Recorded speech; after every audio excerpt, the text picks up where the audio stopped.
Hello and welcome to a very special episode of From Queer to Eternity. As many of our listeners will already know, this podcast kicked off during lockdown, where we've been chatting with a whole host of guest contributors from across the LGBTQ+ community. The response has been incredible, and it was even more incredible to be invited to participate at the London Podcast Festival back in September. So, we gathered together in front of an audience for our first in-the-flesh recording with a very special guest. Author, actor, screenwriter, director, and so much more.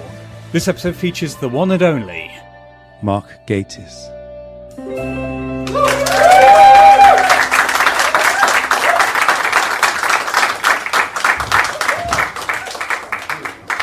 Good evening. Mark.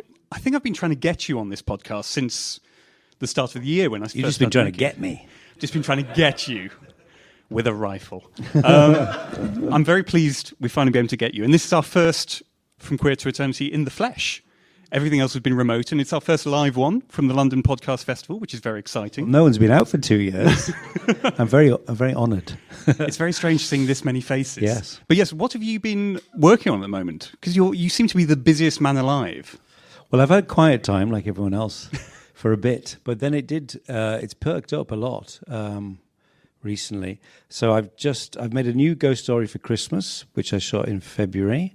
And I've just finished a new version of The Amazing Mr. Blunden, which is one of my favourite family films, which is on also at Christmas. I'm owning Christmas.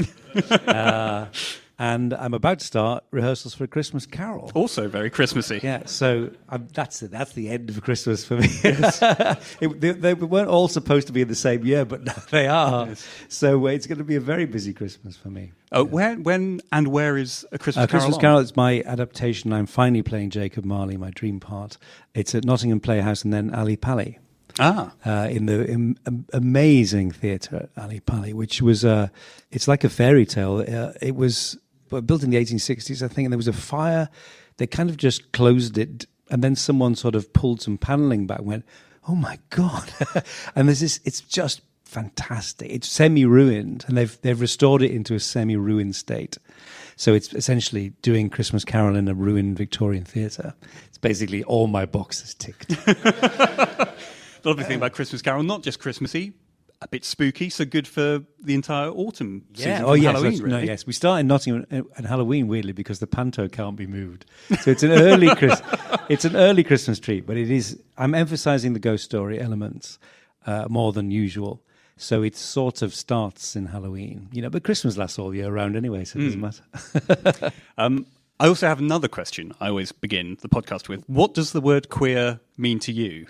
And how do you personally sort of identify yourself within that bracket? I don't know. It's an interesting thing because I grew up, I was listening to Sam Barnett's earlier, and Sam was talking about it as a pejorative term. And I didn't grow up with it in that way at all. It was an old-fashioned word. I mean, what people always said was puff, really, where I'm from. And great big puff, you big puff, fucking puffed, things like that. But queer was not it was an old word. It's actually a word from sort of Sherlock Holmes, really. And what it meant was like other or mysterious in a rather lovely way. I always remember years ago seeing fantastic documentary about Edward and Mrs. Simpson and Oberon. No, was it Oberon War or something? There was this fantastic old guy on his father had known them, and I think he'd met them. He was incredibly old, and he sat there being interviewed with one of those blinks, and he said, "My parents didn't approve of him or her. They were the sort of people that they would say were rather fast." I love that. And queer is a bit like that for me, that term. So I really like the way it's been reclaimed, but to me it hasn't been reclaimed from being something that was slung at me in the schoolyard. It's a different term. But I would certainly say I would say I'm a gay man. That's what I grew up saying, and that's I'm perfectly comfortable with that. But I just feel it's a great word to cover all kinds of bases, isn't it? And I mean that's what I feel really is that I don't really like people being plopped into boxes. It's quite nice to have a term that sort of covers everything because that fluidity is something we all used to dream about, really. that you wouldn't actually have to say I'm this, that, and the other, or even, stick hard and fast to that. Russell T Davies wrote a beautiful series called Bob and Rose about a gay guy who loses all his friends because he falls in love with a woman. And it's a really interesting story to tell, isn't it? But I always, that wonderful expression, love is where it falls, I think is the truth for all of us, And if you spent your entire life very solidly identifying as a gay man, and then met someone of the opposite gender and fell in love, I mean, why not? I mean, that's not there aren't rules like that. There shouldn't be. I remember years ago, it's a long time ago, everything is, a friend of mine was very active in what was then called the queer sort of movement. There were I've still got somewhere in the attic a book of posters from Soho that someone collected, and it was the Queer as Fuck. I had a Queer as Fuck T-shirt in 1991. All these things, and it was a big movement. It was the first sort of attempt to kind of go, yeah, we're not going to be bound by anything. There's no boundaries anymore. This is different, and we're all queer. We're going to do this, and he organised this queer night, and his male queer friend and his female queer friend were like really getting on. And then on the dance floor, and then they started having sex on the dance floor. He's like, yeah, this is so fucking queer. This is they're just having sex, aren't they? I remember him saying, oh, they're just people, aren't they? So that's what it means to me. It's quite difficult to segue from that to your childhood. No, I was exactly the same. But set the scene a little bit. Where did you grow up? What sort of background did you enjoy as a child? What was your enjoy? I was born in the northeast of England, in Sedgefield, Tony Blair's old constituency or eventual constituency, in a place called Hardwick Hall, which is now it's a stately home, but it was a maternity hospital, and I'd never been back until a few years ago. We were driving past it on the way to the seaside, and I said to my dad, "Oh, can we go? I've never been." So it's beautiful now. They've restored it and landscaped it. And I went to the reception of the hotel and said, "Can I have a wee? I was born here." So I did, and I was born in there, and then we lived in a little mining village called Trimden, in Fishburn, another one amazing title, Fishburn, where the air smelled of coke. I remember that very well, not that kind of coke. And then we moved to a little place called School Aycliffe, where I was brought up, where my dad was chief engineer at the mental hospital across the road. And that's where I lived till I was 19, I think. Yeah, and then I went to college in Yorkshire. And in terms of your childhood, can you clearly remember when you first found yourself attracted to men, or were you attracted to men? And tonight, I've not been out for 2 years, as I say. It's been very much. I can list them all. My first crush was Stuart Damon in The Champions. He's just died, God bless him. What a beautiful man. I remember having strange stirrings when I must have been 4. And I remember just having all kinds of funny feelings like you do, strange kind of crushes and indefinable feelings. Definitely Jack in the Beanstalk Ladybird book made me go funny. What was that weird thing about cartoons? I sometimes worry about my husband Ian worries about my crushes on cartoon characters, but they're kind of perfect, And lots of little things like that. And then, of course, you got your thrills from the back of the Brian Mills catalogue. That's the only place you could get them in those days. I remember turning to the underwear section of the Brian Mills catalogue, and that was high art and porn back in the day. So glad it wasn't just me. The Argos catalogue in my day. Yes. Just the gym section. section. Whatever happened to the catalogue? Oh, eh? It's all online now. So at what point did you said these sort of indefinable feelings, but at what point did you start having that label and realising you were gay and it was something, for want of a better term, something other? I suppose, like a lot of things, I think it's often very strong in early childhood, then it slightly goes into abeyance. you just sort of get on with being a kid, don't you? I mean, I can remember so many things from early childhood.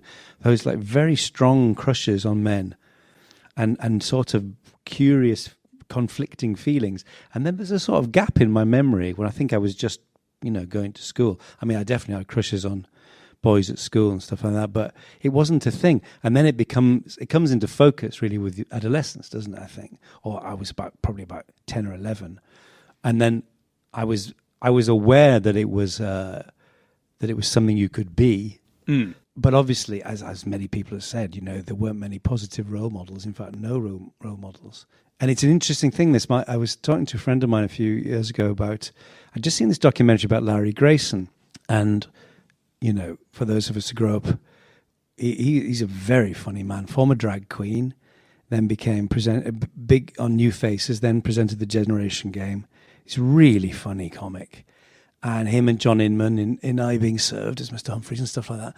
And I watched this documentary, and Larry Grayson just came across so well. He was such a nice man and genuinely hysterical, I think, all that.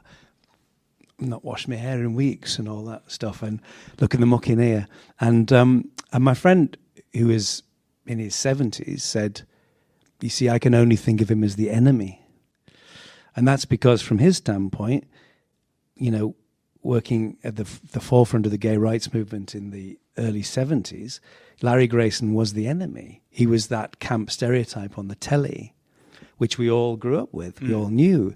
And I was very struck by that because it is that sort of generational shift. But I don't remember feeling embarrassed about people like Mr. Humphreys or Melvin Hayes in It Ain't Half Hot Mum or something like that. It was just a sort of trope of TV comedy. But I didn't feel ashamed. I think, that's like I'm like that. I just remember thinking, there was something in it. And then I remember it snapping very much into focus. I never told this to anyone, never even said this to Ian. I'm going to say it tonight. I was really into Bauhaus. Do you remember Bauhaus? The lead singer of Bauhaus, Pete Murphy, beautiful man, another one, great taste I've got. And and I remember writing in a sort of secret, not a diary, but just somewhere secret, I want to fuck Pete Murphy. Remember that? I can see it now. I've forgotten all about it. And I sort of like folded it up and put it somewhere, like a message to myself. I never have. But it was, I suppose it's around then, isn't it, when all those confused feelings start to, and then you get that you're on that sort of roller coaster, that exciting ride of early adolescence and going to parties and going to school friends' parties and things start to vaguely happen, or not sometimes. I was going to say, did you at any point feel during adolescence, when presumably schoolmates were coupling up and things like that, did you feel comfortable being open about your own feelings, or did you feel you had to feign straight, for want of a better term, or how open were you at this point? I don't remember. I mean, certainly sort of, the fifth year of school or something like that, it just wasn't a thing. And then what happens, I stayed on into the sixth form, and then it became slightly cool. I remember suddenly it transitions, doesn't it? The cooler kids have stayed on, everyone else has left. And I remember I made a sign for my locker in the sixth form, which was like whatever the male symbol is, the circle with the arrow. And what I should have done was sort of turned it upside down and made the arrow like a feminine symbol. What I actually did was make it droop. So it's a terrible sign of things to come. But I remember it was like, I remember slightly enjoying the idea that people were going, I think he, And when I finally sort of talked to someone about it, they all absolutely assumed I was living this amazing, rackety, sort of Mr. Hyde-like life, which I wish had been true. I think it could be further from the truth. But I remember sort of enjoying the kind of cachet of that, which I think is a very, that's what you do when you're 15, isn't it? And I suppose in a way it sort of still happens today, but on Instagram, which is just like, look at my nails, At that point, I'm guessing there weren't really many resources available for you to read up about sort of gay life or anything like that, as you say, you'll flick into the back of catalogues. Can you remember the first time you spoke to someone about being gay or anything like that? I think you said there was a sitcom that you found. Yes. Well, there was a great sitcom called Agony with Maureen Lipman, which is co-written by Anna Rayburn and the Agony Aunt, and it was on Sunday nights, the most depressing night of the week, but it was that strange ITV slot, quite late, like 10 o'clock or 10:30 after That's Life, and it was a really good show. And so Maureen Lipman was married to Simon Williams in it, and she had two gay friends, one of whom was played by Dennis from Please Sir. No one understands anything I'm saying. Might as well be talking in Latin.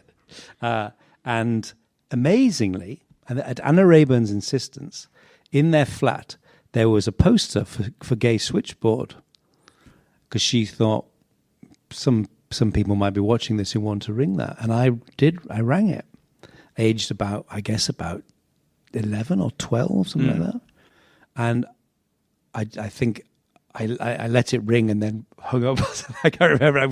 But I did do it because I wanted to sort of talk to someone about it. Because, as you say, there was no one. There's nowhere really to do it. But it wasn't like I had a very happy childhood. I've got nothing to complain about, and I didn't feel sort of oppressed or persecuted. I suppose I was just sort of maybe slightly embryonic. There wasn't any facility for doing anything about it.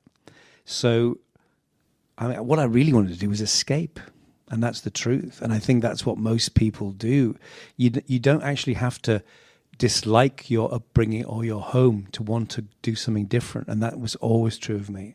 My brother lives a mile from where we were brought up, and he came to London, went back, and a lot of people do that, but it's never been my thing. And I suppose in my head I always had some sort of version of a different kind of life, which was definitely a gay one, but I didn't really have any kind of context for it. I remember, slightly nipping ahead, there was a boy in the upper six I had a massive crush on, and I started going to Darlington Arts Centre, now gone. Once the second largest arts centre in the country. That's a separate podcast. And I was just like on a Friday night, I was just there in youth theatre or something, and I started talking to him, and I knew he had a boyfriend. It was scandalously exciting, and we were just having a drink, and he said, "What are you doing later?" And I went, "I've got to go home." And I know now what he was asking. We had nowhere to go, but he was definitely, it was going to happen. But I had to go home to my mum and dad, and I remember thinking, "Fucking hell, this is just so unfair. Why aren't I independently wealthy with a flat?"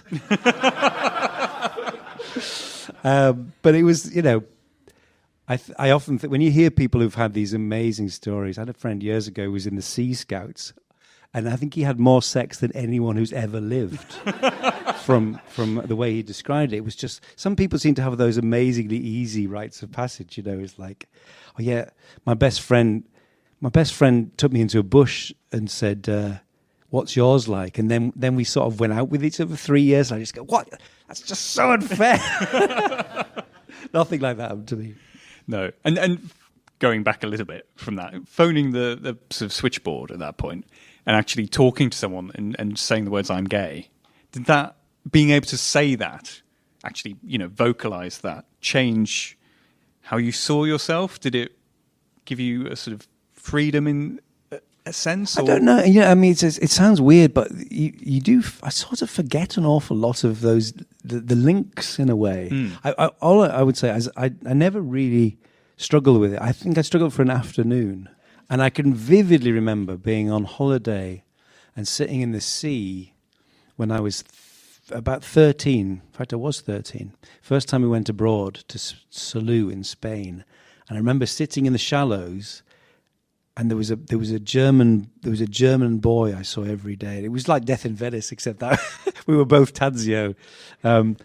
He was so gorgeous, and like everything I felt I wasn't. I was so pale and skinny and English, and he was just, in that way that German exchange students, I'm sure it's still the case, but they'd come to school and their skin was like honey. They're all so well.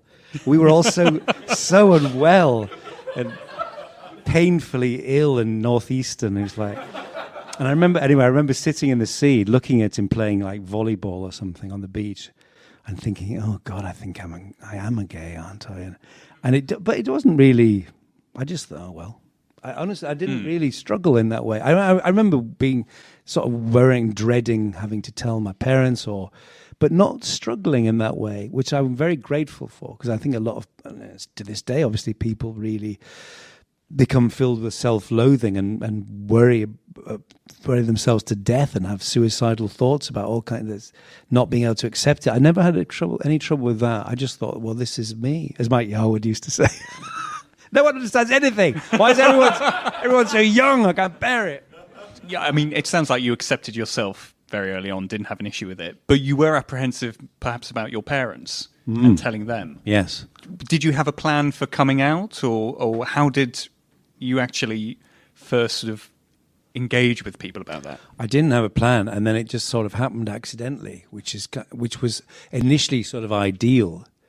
Just I was visiting home, and my mum just one evening just said, "You seem to have a lot of girls as friends, but you never have a girlfriend." Although I did have a girlfriend. We'll come back to that.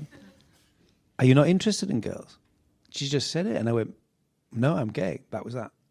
And it was, incredible relief. And then I said, I'm going to have to tell Dad. And she went, "No, it'll kill him." So I didn't. And then about a week later, I was back wherever I was living. I can't remember. And I was on the phone to my mum, and she said, "Hey, your Uncle Jack came round Sunday. We had snow. I told your Dad." And she told my dad, and again, of course, I was hugely relieved. I thought I don't have to do it. And then I realized I did have to do it, because what had happened was they had been told, and now it had been put in a drawer and locked away. So about a year later, I sort of had to do it properly, which was actually harder than just sort of doing it, because it became a bit more of a thing. And my sister came out in a rash. She really did. Like, she had a physical response. I mean, she was brilliant, really, about it, but she really had a physical response. My brother, of course, went, I always bloody knew." That was the end of that.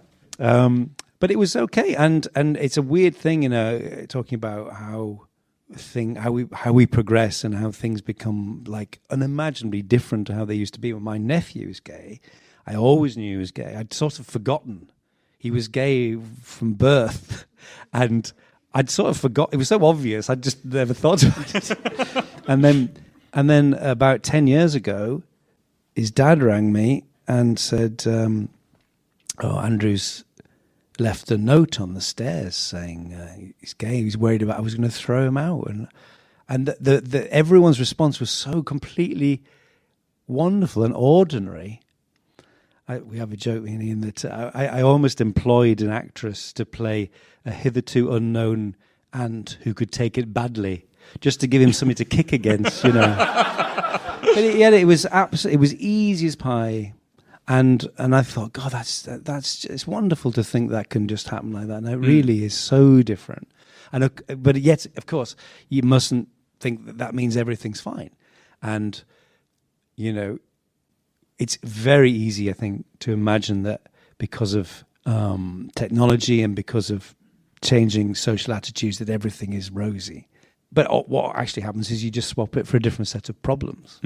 So, yes, I mean, there were a couple of boys I was at school with, I had huge crushes on, who turned out to be gay. If only I'd known, and maybe, if we'd had apps in those days, it might have been different or whatever. But you can't just imagine that every kid now is easy, because not everyone's like London or Manchester or Glasgow or whatever, and there's lots of tiny places still where it's just as hard as it ever was, I think. And it's really easy to forget that until you actually leave London and go, oh yeah, this is just like the 14th century, isn't it? Right? So... Interesting. No, not everywhere. But I mean, you can literally go to towns and villages and think, this has not changed a bit. strong rural farming communities and stuff like that.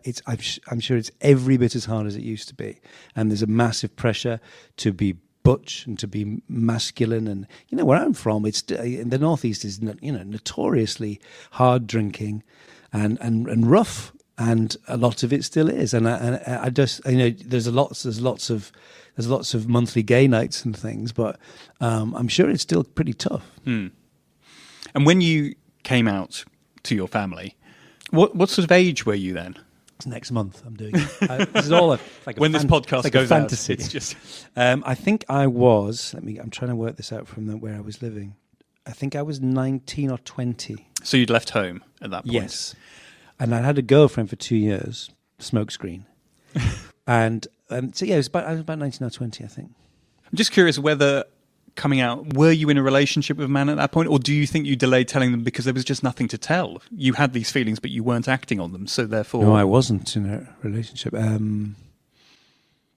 I? No, I was just frightened. I mean, it's like anything...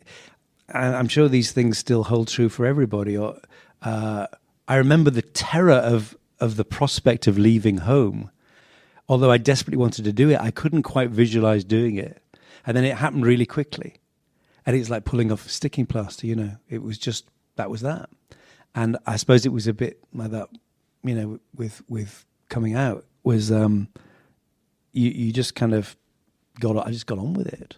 And I didn't have any news, unfortunately. I wish I had that. I can understand when people say I'll do it when I've got someone to introduce them to. And it's so much of it is still about reassurance, isn't it? Again, you can just easily imagine that everything's dandy and everyone's parents are going to be fine. And then you read about, kids who are still chucked out all the time, or one parent or the other takes it very badly, or there's often religion involved. Often religion, I think, is a real block to that sort of thing. And everyone's experience is totally different, I think. Was there ever a fear in your own mind, or maybe not fear, but a doubt that, you had these feelings, but having not been able to act on them, did you ever think, oh my God, I might meet a guy and then go, this isn't for me? I'm intrigued you keep mentioning a girlfriend. How did that sort of come about? Well, we met at a party, and no, well, it was part of that sort of pose, I suppose. When I was in sixth form, there was a girl who was kind of very good friend of mine, and she was going out with this boy that I absolutely adored, and sort of out of the blue, we just sort of happened, and in that way, when you're like 16 or something, you just go for it, don't you? And it became this thing. It was totally, I didn't expect it at all. What eventually happened was, I was in Darlington Arts Centre, which I keep talking about, and it was Christmas, and this party of students came piling through, with like Dee boppers and from a party, and this boy just ran up to me and kissed me on the mouth. It was amazing, and when we saw each other for a bit, and when we finally had sex, because we did have sex, he said, I said, this is my first time, and he wouldn't believe it, and it was not because I was an absolutely incredible lover. But literally, I thought about nothing else for so many years. I was quite kind of calm about it, and I knew what to do. And I remember thinking, I was really going, no, honestly, this is really special. This is my first time. He's going, yeah. Because I'd thought of nothing but, for years. I'd sort of planned it in my head, like you do. Brian Mills' catalogue, picture of Stuart Damon, sellotaped on. But that was a big thing. But the actual talking about these things, these parties, and that sort of adolescent yearning. This boy that my eventual girlfriend was going out with, we got quite close as a sort of trio. It was like cabaret, and we were at this party. I was about 16 or 17, and we're all a bit gothy, and everyone was drinking Thunderbird and all this terrible stuff going on. It was really late. It was about, like 11 or something. waiting for people's parents to come home. It was so decadent. It felt so decadent. And I remember walking home, and it was, these things are such cliches. I actually felt I was walking on air. I'd never been so high. It was incredible. Feelings like I've broken my duck. It's happened, and it's him. And he was just actually really straight and just, playing with people as people do. But it was incredible. Never quite got over it, as you can probably tell. Where is he now? We'll put the feelers out. No, but I think I read somewhere that this girlfriend gave you a book, Edmund White's A Boy's Own Story. Yeah. What happened was, in a way, my appeal lay in the fact that I was gay, and so I sort of unexpectedly started going out, and then she bought me as a birthday present Edmund White's A Boy's Own Story, sort of sealing the deal somehow, which is a fantastic book. And I was hopelessly in love with the boy on the cover again. It's just what I do. I just fall in love with illustrations. It's a great book still. It's all about the hopelessness of early gay adolescence and yearning, and it's really still a remarkable book, I think. But yeah, it's, I suppose, in a funny kind of way, thinking about where we've come to, it was quite a sort of fluid relationship. In there wasn't a sort of judgment about it, and I guess you do kind of feel at that age certainly that nothing is fixed, and I don't mean that it's a decision, because I don't think it is. But you're discovering all kinds of things, and odd things happen that you're drawn to people. You fall for people, regardless of their sex, because of their personality and because how you feel. But you're building yourself, aren't you? I think at that stage, I always think that's what you do, and I do find it a little sad when people feel completely hidebound at some stage. It's sort of like the glue sets, and it's like, well, that's what I am now. And we all know, there are so many straight men who suddenly become widowers and then decide that that's not what they wanted, or and that's true of all sorts of strata, I think, of society. People have they can be fluid. They can just sort of find themselves somewhere else.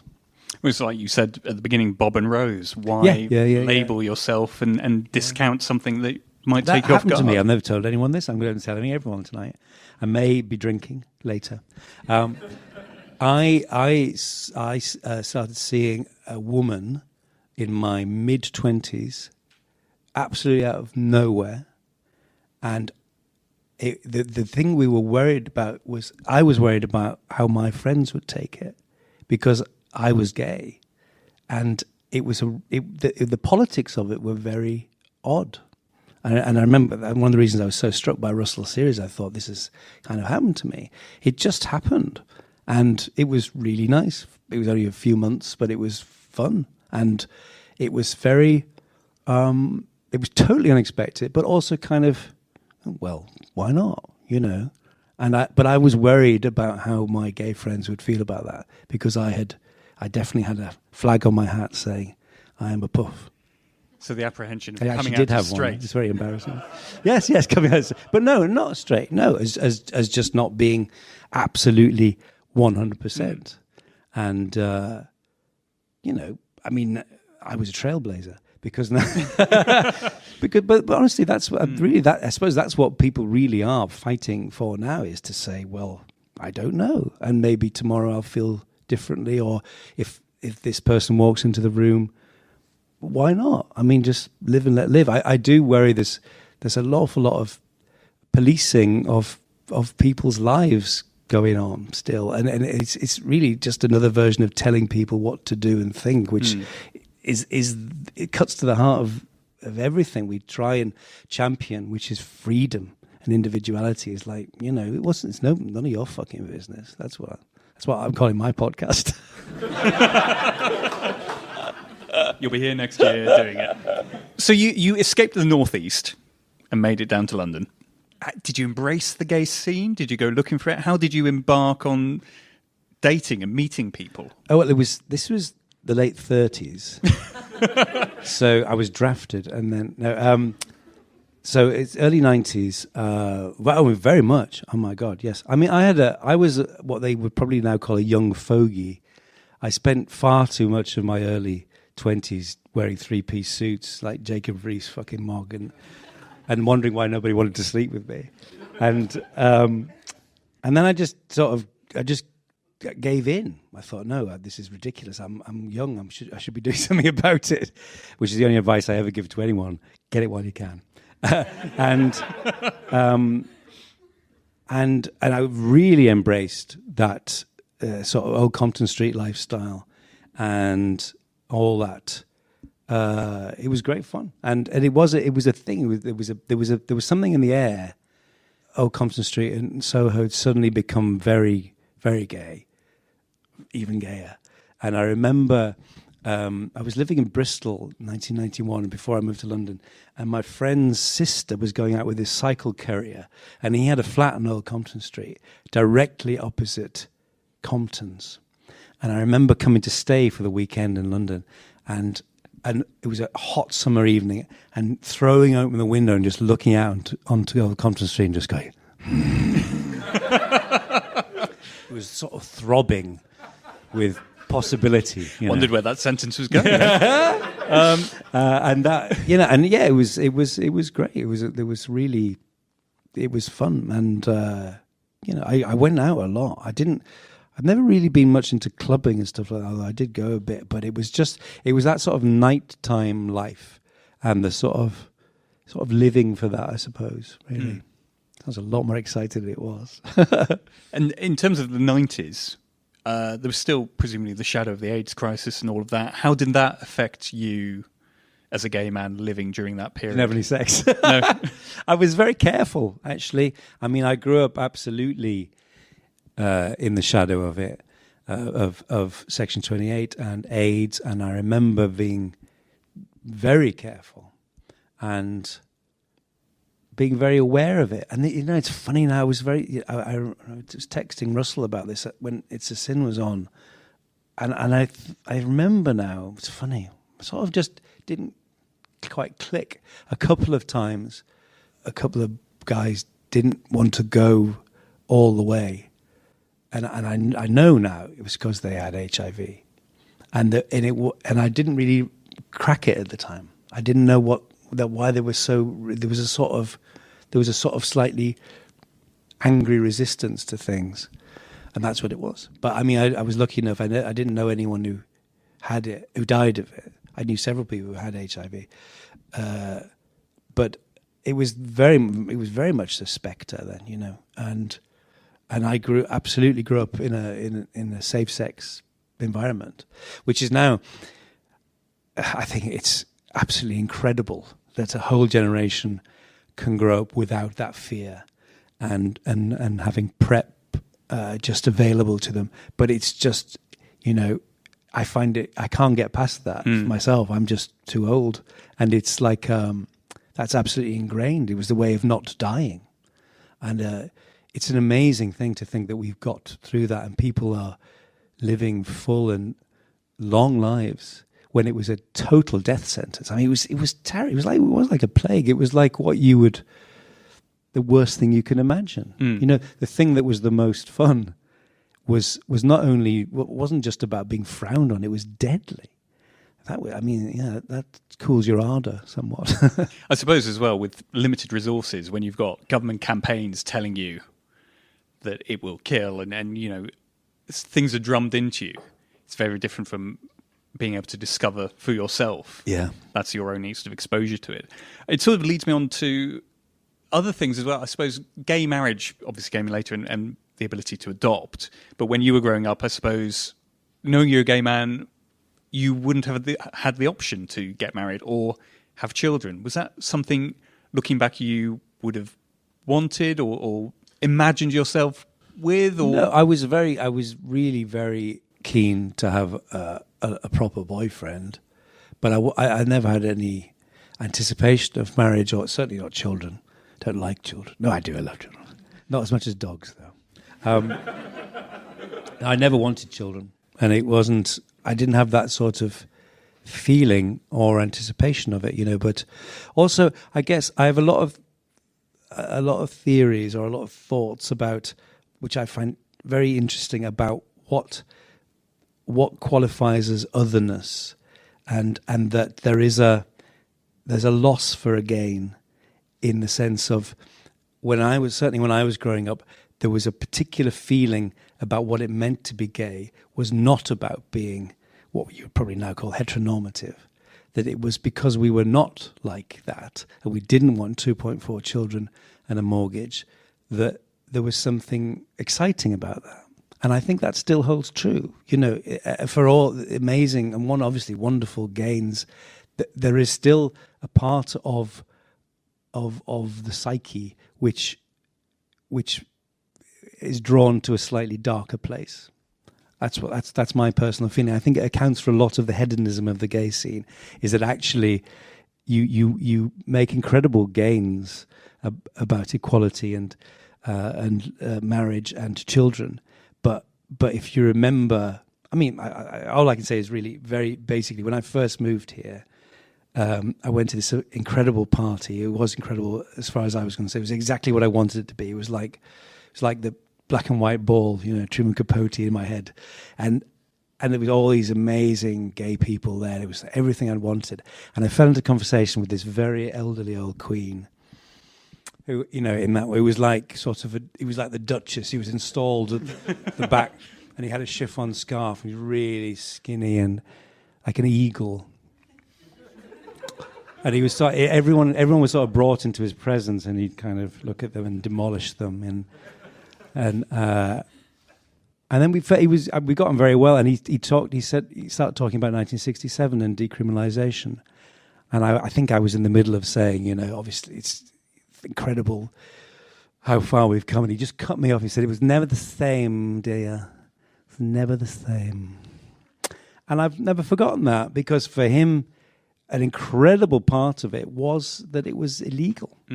He'd had a great war, and he missed an awful lot of that. And I do, you know, it's like all interesting things. It's a complicated issue. It's shades of grey. There's a lot of interesting things going on. You can both absolutely celebrate the joy of gay marriage and adoption, and also think that you trade something in that is naughty and other and fun and not like everybody else. And I think that remains very true. You mentioned the decriminalisation of homosexuality in 1967 there. A few years ago, for the 50th anniversary of that, you curated a season for the BBC called Queers, which is a nice series of 8 monologues, which is currently back on iPlayer for anyone who wants to watch it. For a whole year. A brilliant series. I think you bought a pub for it, didn't you? Yes. That sounds very ambitious. Not quite. We found, I wanted to set it all in a pub that would be like the Salisbury, which is one of the oldest gay pubs in London, not gay anymore, and wanted a very lovely sort of old Edwardian. So we built the set, and the cheapest way to do it was to find one, and we found the bar of the Connaught Hotel was literally on eBay, because they'd refitted it, and someone literally had the whole thing. It was like, we'll just buy the pub. So we bought, I mean, it's basically the woodwork. That's what we did. It was a lovely moment. I thought, God, if this wood could talk. And my plan originally, so it starts in 1917 and goes through to 2016, and it's the pub through the ages. And my original plan was the last one, the Alan Cumming one, the Best Man speech, it would actually have been turned into flats. But we couldn't. We had to shoot them out of order, so we couldn't do it. But I sort of wanted to tell the story of the venue as well as the people, you know. But it was a wonderful experience. Matthew Baldwin's here, who wrote the 1967 one, the wonderful "I Missed the War," which is exactly what we were talking about. It was a gorgeous experience, and trying to chart that story from the First World War and the connection to Oscar Wilde right through to someone, you know, their own marriage. It was a very moving thing, actually. How did the project come about? Were you approached to? I was approached in a dark corner. I thought, well, this is like the old days. No, yes, I was. They originally wanted to call it Coming Out Stories, and I didn't want to do that. I thought it genuinely sounded so old hat, and I leapt. I just thought, I know exactly what I'd love to do. A huge fan of Alan Bennett, and I love monologues as a form. And I thought there's a missing story here, I think, and also a chance to give a lot of people who haven't written for TV before a way in those increasingly rare slots, for drama. And it was a joyous thing, really interesting, and it uncovered all kinds of odd corners of the gay experience, for want of a better term. That I wanted to do something about kind of post Windrush and the black gay experience, and in my naivety, I thought, in fact, there must be hundreds of books about this. There's nothing at all. There's nothing. It's a missing chapter, mostly because no one's written any of it down.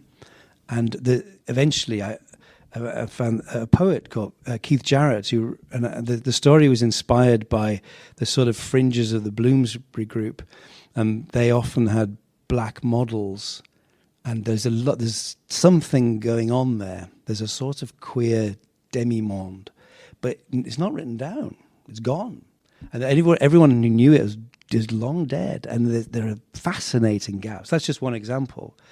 But across the whole spectrum, I think you can easily believe that all our stories are told. And then what happens is, someone turns the leaf of a book and something else falls out, and some letter falls out revealing stuff. And I find that very exciting, because it doesn't feel like it's over, and that everything is documented or finished. No, well, it was interesting when Queers went out, there were some people going, well, it's only telling the stories of gay men. For most part, you've got Rebecca Front, but they sort of said it's too focused on gay men. And similarly with It's a Sin, people said, well, it's only telling the gay male side of this history.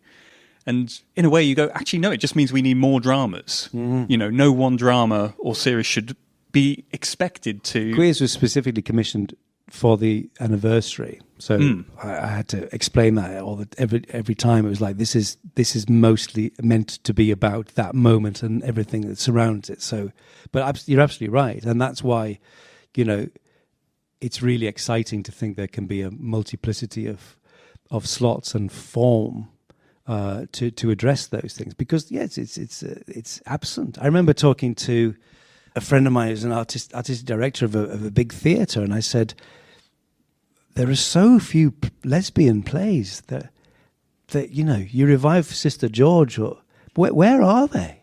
And he said, you're absolutely right. Nothing's happened since, but there just aren't very many stories like that, and they tend to be revivals of sorts of plays like The Children's Hour, which have a vaguely sort of sapphic theme and stuff like that. And it feels like there's still an awful lot of work to do to commission those sort of stories, I think. And in terms of the cast you got, it was a brilliant cast across the 8 episodes. You mentioned people like Alan Cumming, but also Ben Whishaw, Rebecca Front, Russell Tovey. I think you said quite a few said yes without even reading scripts. Yeah, they did, yeah. Do you think, again, there's that personal connection that because there's a lack of commissions out there reflecting those lives, that people, when something comes up, feel, actually, I must do this? I hope so. Yes, I think there was a lot of trust, which is lovely, obviously, but also, and it was an exciting project. But yes, I think so. And it's not necessarily even about the actor being gay themselves. It's about telling those stories, or interesting stories, I guess. And certainly Ben said yes straight away, sight unseen, and Russell as well. And it was, there's a kind of urgency to that, I think. And I think that the success of It's a Sin proves that. It could easily have been ignored. You never know. But it had a slightly sort of seismic impact, I think, in the way that if you'd spent ages trying to teach a new generation about the AIDS crisis, it would never somehow have got through. That series just did it, which is just brilliant. And, so worth celebrating. Also terribly sad. I found it. I was talking to someone at the time, and I said, the weird thing is it's so nostalgic. And it was desperately sad, but it was really well designed, and those parties and those squats and things. The other one like that was the film Pride. The production design on that film is absolutely brilliant, and they didn't. It was the 80s, but not the 80s of like Bananarama. It was like the 80s of Crass and anarcho-syndicalist squats where I used to live in Leeds and things like that. And there's a particular character in that who works at Gaze the Word. He had these black plimsolls and a little beanie hat. And I thought, I loved you, whoever you were, all of you. Oh, God, it was just bang on. I love it when that happens because often in production design, if something is set in the 70s, it looks like the 70s on the King's Road, as opposed to the 70s where I grew up, which was like 1951. All the furniture was 30 years old and stuff like that. But I love it when they get it right. Like that. Another sort of gay production you were involved in. I love the term gay production. So fun. In 2016, you did Boys in the Band at the Park Theatre. Again, one of those gay plays you just see sort of recur. But how was that experience? How did that project come about? And do you find there's a different energy when you're doing a gay play with a mostly gay cast? Well, I think we were the straightest cast, weirdly, who'd ever done it, which is odd. It was great. I mean, I saw the film when I was a teenager, and like everybody, it was desperately unfashionable at the time. I loved it because it was so wrong. And it was great fun, but it was also about self-loathing and everything you're trying to get away from. And interestingly, when we finished the play, someone sent me it was just incredible coincidence. They were chucking stuff out of their attic, and they'd cut out an advert for a play they were in from Time Out in about 1993 or something like that. And on the back of it was a review of the last revival of the Boys in the Band in the West End. And the last line which says, "I don't think this play has found its time, maybe in 20 years." It's amazing. We hit the right time to do it, but it's still controversial because it was the first real gay play, but it's all about self-loathing and people wanted very quickly to distance themselves from that kind of thing. But what we found, apart from the sheer joy and camaraderie and fun of doing it, and also it's very funny. The film is William Friedkin. It's actually very bleak. The play is funny, and we had a great time doing it, and also talking to incredible people who'd seen the original, and it changed their lives in 1970 when it opened in the West End. Absolutely changed their lives, and everyone's different experience. One particular evening, I met this elderly guy, ex-headmaster. He'd never come out till his wife died. Very sober man, still clearly very buttoned up. But the play had meant a lot to him in 1970, but he was really quite unhappy still. And then that same evening, I met this guy who was in his 80s. His partner he'd been with for 65 years had just died. They met in the Korean War. And he said, people used to say it was really difficult. We just didn't give a fuck. And just completely different experiences in one audience. And I remember the thing I liked the best was we toured it a bit, and we were in Leeds, and we did a Q&A afterwards, and this guy said, I heard about this, and I thought, why on earth do they want to revive that awful old fossil? That's why I came. And he said, I can only say it's absolutely as relevant as it ever was. And then there was a boy in the front who was about 20, and he said, well, it's just like my Saturday nights. And basically you replace booze for drugs. And it's not everyone's experience, of course, but, people are people. And some of that stuff, and unfortunately, some of that self-loathing doesn't go away. But my absolute favourite on the last night, this really beautiful boy, I've got great taste, who was sitting next to another one, and he was tentatively putting his hand up, and I thought, he's going to ask a really awkward question. And then he changed his mind, and at the end, the moderator was wrapping up, and I said, I think that gentleman there wants to ask a question. And he went, I just want to say, I'd never heard of this play, and I saw it advertised on Grindr, and which is where I met this guy, and I just want to say we've had a great time. Because the last question is always awkward, and it was brilliant. I said, let's stop there, quick. I love to think that's how most of this audience has found about this tonight. Looking back then, just to wrap up, when do you think you became comfortable with your gay identity? Oh, very early, yeah. And I've been lucky, I guess, in terms of acceptance is the wrong word, because that always presupposes that you're being judged. Just, with lovely friends and family, and not having a very rough experience and coming out and stuff like that. But I think for me, it's difficult to feel being aware of trying to be some kind of role model without actually telling people what to think or do. I always say this, so forgive me if I've heard it before, but I always think there is a great comparison to be made to be fighting in a war. If that doesn't sound too hyperbolic, what you fight a war for is the right for people to be indifferent, because actually what you're fighting for is freedom. So sometimes it can be terribly disappointing when people don't. I saw this thing a few months ago, a debate, and there were two young gay guys on, and they started talking about decriminalization, and you could see on their faces a slight embarrassment. And then one of them said, I didn't know it was ever illegal. And you kind of despair, don't you? Because you think, you don't have to be a history major to find these things out.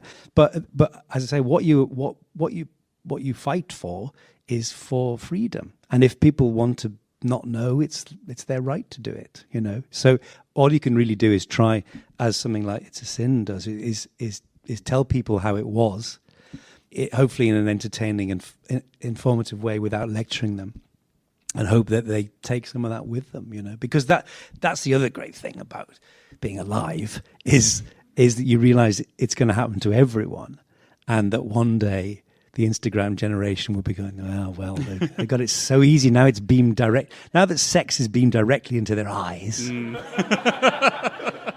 it wasn't like that in my day. No. Well, on that note, Mark. That's what I'm working on next. Yes. Thank you so much for entertaining us tonight and sharing your story. Thank you very much.